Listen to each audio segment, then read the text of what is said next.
Hello dear students, in today's lecture we are going to see important part from this chapter, that is neutralization reaction. Neutralisation म्हणजे काय असतं तर जेव्हा कोणताही acid कोणताही base सोबत जेव्हा रिॲक्शन करतो तर तेव्हा त्यांच्यापासून मिळणारं जे बाय प्रोडक्ट असतं it is in the form of salt and water. So acid plus base they react with each other to form salt and water. This reaction is called as neutralization. खूप important आहे, खूप easy देखील आहे, but still I don't know why स्टुडंट्सना हे लिहायला अवघड जातं बरेचदा. सो आता हे सोप्या फॉर्ममध्ये मी तुम्हाला एक एक्सप्लेन करते how neutralization reaction is written. जसं तुम्हाला मी आत्ता फुल सेंटेन्समध्ये सांगितलं तसं न लर्न करता तुम्ही फक्त acid plus base give salt plus water एवढं जरी लिहिलं ना तरी सफिशियंट आहे, म्हणजे ॲक्च्युली लक्षात ठेवण्यासाठी. बट जेव्हा तुम्हाला डिफाईन करायला विचारलं जातं की न्यूट्रलायझेशन रिॲक्शन डिफाईन करा किंवा एक्सप्लेन करा along with example, then you have to elaborate the answer. म्हणजे तुम्हाला हे मोठ्या स्वरूपात लिहायचं आहे प्रॉपरली. मग तेव्हा तुम्ही कसं लिहिणार, whenever any acid react with a base then they form salt and water and this process is called as neutralization reaction. असं पूर्ण वाक्यामध्ये तुम्ही त्याची डेफिनिशन लिहिणार, खाली हे शॉर्टमध्ये देखील तुम्ही लिहिणार आणि त्याच्यानंतर त्याचं एक्झाम्पल देऊन तुम्ही एक्सप्लेन करणार. फॉर एक्झाम्पल तुम्ही कोणतंही ॲसिड घ्या, सपोज आपण आपल्या ओळखीचं आवडतं आणि सोपं असणारं HCl घेऊया. त्यानंतर बेस, आता ॲसिडमध्ये आपण H+ आयन असतात, बेसमध्ये OH- आयन्स असतात. हे तर तुम्हाला आता तोंडपाठ झालं आहे, ते कळालं आहे. ॲसिड ओळखायची खूण म्हणजे त्याच्या सुरुवातीला असणारं H+, बेस ओळखायची खूण म्हणजे त्याच्या शेवटी OH- किंवा OH लिहिलेलं असेल तर. सो हा आपला ॲसिड झाला, हा बेस झाला, दॅट इज NaOH म्हणजेच सोडियम हायड्रॉक्साईड. आता जेव्हा हे दोन्ही तुम्ही मिक्स करता तर त्यांच्यामध्ये असणारे आयन्स आहेत ते सेपरेट होतात. याच्यामधला H+ आणि Cl- आयन सेपरेट होईल, याच्यामधला Na+ आणि OH- आयन सेपरेट होतील आणि मग हे आयन्सचं रिकॉम्बिनेशन होईल आणि मग त्यांच्यापासून फॉर्म होतं सॉल्ट. आता हा पॉझिटिव्हली चार्ज जो रॅडिकल आहे हा निगेटिव्ह चार्ज रॅडिकलसोबत कंबाईन होणार आणि Na+ आणि Cl- आयनचं कधी पण रिकॉम्बिनेशन होतं, याचा पॉझिटिव्ह आयन याला आणि त्याचा निगेटिव्ह आयन याला, अशा पद्धतीने एक्सचेंज होतात आयन्स आणि मग न्यू प्रॉपर्टीज असणारं कंपाऊंड जे आहे ते फॉर्म होतं कुठल्याही अशा प्रकारच्या केमिकल रिॲक्शनमध्ये. सो इथे क्लोरीन आणि Na हे दोघं रिॲक्ट होतात आणि त्यांच्यापासून NaCl हे सॉल्ट तयार होतं आणि हा H+ आणि हा OH- हे दोन्ही आयन्स रिॲक्ट होतील आणि त्यांच्यापासून फॉर्म होईल वॉटर. सो कोणतंही ॲसिड कोणताही बेस हे दोन्ही जेव्हा एकमेकांशी रिॲक्ट करतात तेव्हा त्यांच्यापासून मिळणारं प्रोडक्ट असतं सॉल्ट अँड वॉटर. आता बघा स्टुडंट्स, ह्याच्यावरती जे क्वेश्चन्स विचारले जातात ते कशा पद्धतीचे असतात. तुमच्या टेक्स्टबुकमध्ये तुम्हाला क्वेश्चन विचारलं आहे की व्हॉट इज न्यूट्रलायझेशन रिॲक्शन आणि ह्या न्यूट्रलायझेशन रिॲक्शनची कॉमन किंवा डे टू डे लाईफमध्ये असणारी काही एक्झाम्पल्स तुम्ही सांगा. सो न्यूट्रलायझेशन रिॲक्शनची डेफिनिशन तर आपण बघितली की Wien ever any acid react with a base they form salt and water and त्याला म्हणायचं न्यूट्रलायझेशन रिॲक्शन.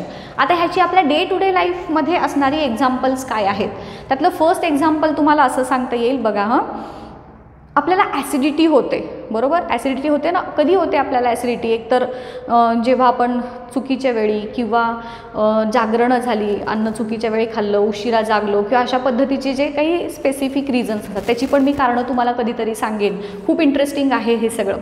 सो ॲसिडिटी झाल्यानंतर आपण ती ॲसिडिटी कमी करण्यासाठी वेगवेगळे अँटासिड्स घेतो. अँटासिड्स इनो घेतो आपण बरेचदा, किंवा सोडा घेतो, किंवा सोडा आणि लिंबू पाण्यामध्ये मिक्स करून घेतो, किंवा एखादी अँटासिड गोळी घेतो जेलुसिल सारखे वगैरे. हां, सो हे जे सगळे अँटासिड्स आपण यूज करतो ते नावातच आहे त्याच्या अँटी ॲसिड्स. ह्या सगळ्यांच्यामध्ये जे केमिकल कॉन्स्टिट्युएंट असतात ते सगळे बेसेस असतात. जे जे आपण अँटासिड तुम्ही जो आपला इनो घ्या किंवा आपला जो सोडा आपण घेतो, बेकिंग सोडा आपण ह्याच्यामध्ये मिक्स करून घेतो, तर हे सगळे कोण आहेत, बेसेस आहेत. बेसिक सबस्टन्सेस आहेत. आता ॲसिडिटी होते म्हणजे काय होतं, तर आपल्या बॉडीमध्ये जे ॲसिड फॉर्म होतं HCl that is hydrochloric acid, ते कशासाठी फॉर्म होतं, तर जे आपण अन्न खातो ते अन्न प्रॉपरली डायजेस्ट होण्यासाठी, त्याचं सिम्पल फॉर्ममध्ये कन्व्हर्जन करण्यासाठी म्हणून ते ॲसिड फॉर्मेशन होतं आपल्या स्टमकमध्ये. आता हे ॲसिड आणि आपलं अन्न जेव्हा मिक्स होतील एकमेकांशी तर तेव्हा ही फूड डायजेशनची प्रोसेस होते. आता ॲसिडिटी होते म्हणजे काय होतं, तर जेव्हा तुमच्या पोटामध्ये ॲसिड सिक्रिशन झालं आहे आणि ते ॲसिड वर्क करण्यासाठी म्हणून त्याला जेव्हा तुम्ही फूड प्रॉपरली सप्लाय करत नाही तर तेव्हा मग ते ॲसिड काय करायला लागतं की तुमच्या स्टमकच्या वॉलवरती त्याचे इफेक्ट दाखवू लागतं. ॲसिड हे ॲक्च्युली खूप स्ट्रॉंग ॲसिड असतं, जे आपल्या स्टमकमध्ये सिक्रिट होतं ते ॲसिड हे खूप स्ट्रॉंग ॲसिड असतं आणि मग ते हळूहळू तुमच्या स्टमकच्या वॉलवरती त्याचा इफेक्ट दाखवू लागतं. त्याच्यामुळं बरेचदा खूप सिव्हिअर ॲसिडिटी ज्यांना असते त्यांना कालांतरानं अल्सर्स होतात बघा पोटामध्ये. आपल्याला कसं तोंड आल्यानंतर आतल्या बाजूला ते तोंडाला हे पडतात, तशा पद्धतीचे तुमच्या पोटाला पूर्ण स्टमक किंवा इंटेस्टाईनच्या वॉलला ह्या ॲसिडचे इफेक्ट होऊन त्याला आपण काय म्हणतो अल्सर्स होतात आणि त्याचंच पुढे रूपांतर कॅन्सरमध्ये देखील होऊ शकतं. हा एवढे सिव्हिअरिटी असते ही ॲसिडिटीची.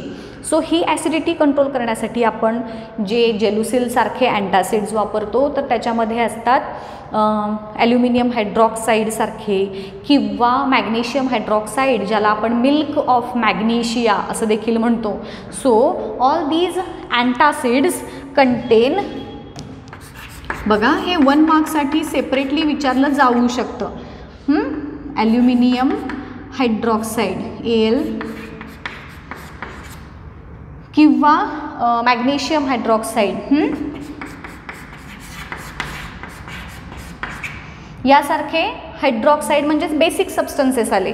पोटामध्ये आहे आपल्या HCl म्हणजेच ॲसिड, हे झाले बेसिक सबस्टन्सेस. मग जेव्हा आपण हे बेसेस खातो, अँटासिड्स घेतो, तर तेव्हा आपल्या स्टमकमध्ये ही न्यूट्रलायझेशनची रिॲक्शन होते आणि मग तो ॲसिडचा इफेक्ट जो आहे तो कमी होतो आणि मग आपल्याला बरं वाटतं. सो हे एक एक्झाम्पल आहे कशाचं, की न्यूट्रलायझेशन रिॲक्शन आपल्या डे टू डे लाईफमध्ये कशी ॲक्ट करतो, की त्याचा कसा यूज होतो, हे एक एक्झाम्पल. अजून एक एक्झाम्पल आपल्याला सांगता येईल. बरेचदा बघा आपण जेव्हा अन्न खातो म्हणजे जेवण वगैरे झाल्यानंतर डॉक्टर्स आपल्याला काय सांगतात की you have to brush your teeth with proper toothpaste. आता बघा समजा तुम्ही जर टूथपेस्ट यूज करून तुम्ही ब्रश करत नसाल तर थोड्या दिवसानंतर तुमचे दात जे आहेत ते किडायला लागतात. मग ते किडण्यामागचं कारण काय आहे, तर अगेन जेव्हा तुम्ही फूड खाल्ल्यानंतर प्रॉपरली तुमचं माउथ क्लीन नाही केलं तर ते फूड जे आहे ते कुजण्याची प्रोसेस चालू होते. आपल्या जे माउथमध्ये असणारे बॅक्टेरिया आहेत, मायक्रो ऑर्गॅनिझम्स जे असतात, तर ते मायक्रो ऑर्गॅनिझम्स त्या फूडवरती वेगवेगळे केमिकल्स रिलीज करतात आणि त्याच्या थ्रू त्या फूडचं डिकम्पोजिशन सुरू होतं इन द माउथ इटसेल्फ, की ज्यामुळं आपण म्हणतो ना कधी कधी खूप वास येतो वगैरे, तर ते कशामुळं असतं, तर त्या मायक्रो ऑर्गॅनिझम्सनी तुमचे जे दातामध्ये अडकलेले फूड पार्टिकल्स असतात त्याच्यावरती सिक्रिट केलेल्या केमिकल्समुळे. तर हे जे सबस्टन्सेस तयार होतात माउथमध्ये त्याचा जो pH असतो तो ॲसिडिक असतो. आता जेव्हा आपण टूथपेस्ट यूज करतो तर त्या टूथपेस्टमध्ये बघा तुम्ही ऐकलं असेल कधी फ्लुराईड्स असतात. सो ह्यातले जे काही केमिकल्स असतात टूथपेस्टमधले तर ते सगळे बेसिक नेचरचे असतात. सो माउथमध्ये तयार झालेलं मायक्रो ऑर्गॅनिझम्सच्या ॲक्टिव्हिटीमुळे तयार झालेलं ॲसिड आणि ह्या टूथपेस्टमध्ये असणारे बेसिक सबस्टन्सेस लाईक फ्लुराईड्स यांची रिॲक्शन होते आणि परत न्यूट्रलायझेशनची प्रोसेस होते. सो हे 2 एक्झाम्पल्स तुम्ही तिथे सांगू शकता की neutralization reaction in day to day life.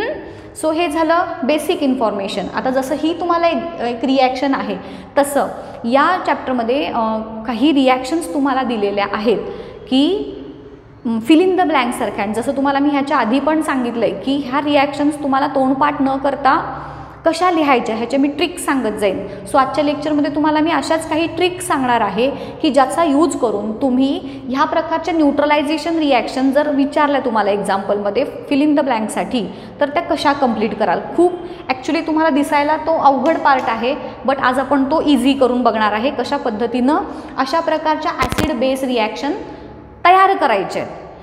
So आपण वन एक्झाम्पल घेऊन बघू. तुमच्या टेक्स्टबुकमध्येच दिलेलं एक एक्झाम्पल आहे ह्याच्यात. HNO3 म्हणजेच नायट्रिक ॲसिड दिलं आहे आपल्याला आणि प्लस डॅश असं दिलं आहे. ओके, आता HNO3 प्लस डॅश करून जे प्रोडक्ट मिळालं आहे ते आहे KNO3 प्लस वॉटर.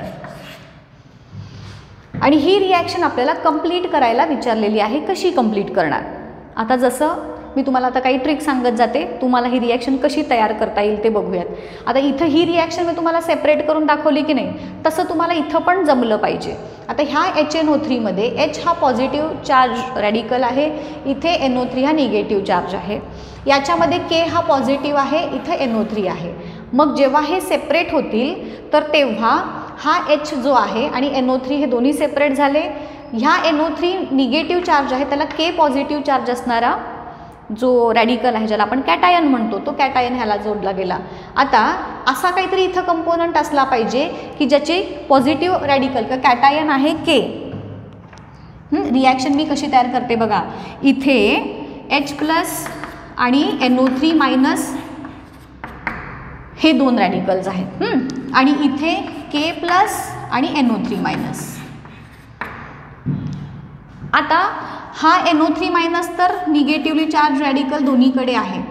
इथं H प्लस आहे जो इथं गेला आहे आणि इथं K आहे, म्हणजे ह्याची कंपल्सरी सुरुवात असणार आहे K पासून.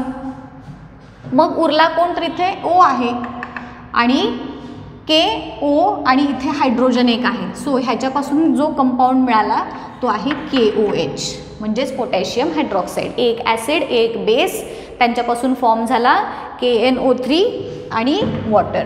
Acid base salt plus water हे तयार करता आलं पाहिजे तुम्हाला. कसं केलं ते कळालं. ह्यांची दोघांची पहिल्यांदा मी सेपरेशन करून घेतले आयन्स आणि मग पॉझिटिव्ह एकाचं पॉझिटिव्ह किंवा एकाचं कॅटायन दुसऱ्याच्या ॲनायनशी आपण कनेक्ट करायचं आणि जे उरलेलं असेल ते हे आपलं कंपाऊंड असेल. अजून एक एक्झाम्पल बघूयात आपण, तुम्हाला अजून कळेल व्यवस्थित. याच्यात दिला आहे डॅश प्लस ट्वाईस NH4OH म्हणजेच अमोनियम हायड्रॉक्साईड दिला आहे.